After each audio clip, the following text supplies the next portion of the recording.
gue masih kekehin ini anak lu gitu kan. Gue kekehin ini anak lu. Kalau misalkan memang lu nggak percaya, lu bisa tes DNA. Gue sampai gituin anak gue yang masih baru lahir, gue suruh tes DNA. Saking gue biar dia tuh, gue nih memang bener-bener loh cinta sama lo gitu kan bahasanya. Gue gak selingkuh gitu, iya. Ini memang anak lo. Walaupun gue nakal di luar ya kan sama teman-teman yang lain, gue masih mikirin anak gue gitu kan. Gue nggak mungkin kayak gitu, gila gitu kan. Ya semenjak, terus gue lahiran itu nggak lama, 3 bulan anak gue deh kayaknya. Anak gue 3 bulan. Itu gue masih sendiri banget, masih sama biaya bibi lahiran gue. Siapa yang ini? Biaya lahiran siapa yang? Gue kan, biayain? Tante gue kan cover BPJS, dia kan ada. Oke. Masih BPJS lah ya, masih nggak terlalu banyak gitu kan, paling swab doang gitu kan. Itu juga bukan gue yang bayarin. Nah yang si B ini gitu. Oh semua. Si B ini yang tanggung jawab semuanya. Lahir lo, kontrakan lo, kehidupan semua. lo selama ini. Gue makan juga tuh sama dia semua. Pokoknya dia yang selalu ada gitu maksudnya. Sama gue dia yang selalu ada gitu. Makanya gue terima kasih banget. Walaupun memang gue dalam hati gue gimana ya, gue masih cinta sama suami gue gitu bahasanya ya kan.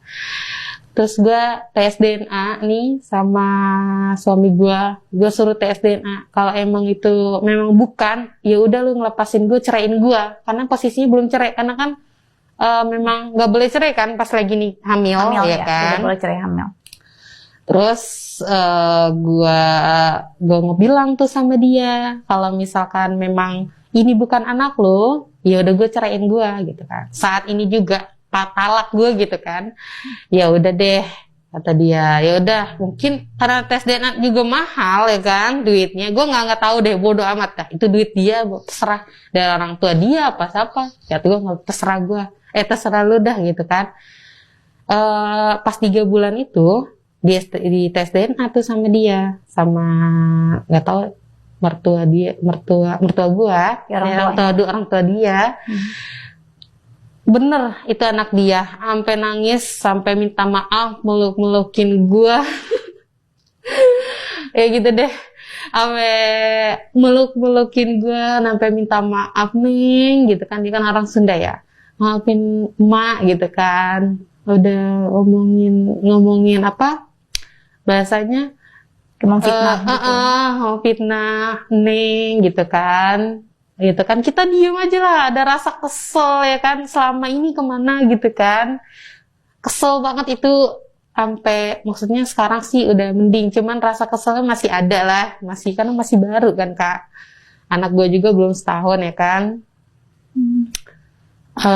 Mungkin dari situ suami gue ada ngerasa bersalah lah bahasanya ya, dia minta maaf, pokoknya gue nggak mau, pokoknya kan gue broken home, gue nggak mau anak gue terjadi gitu kan, kayak gue merasakan hal yang sama.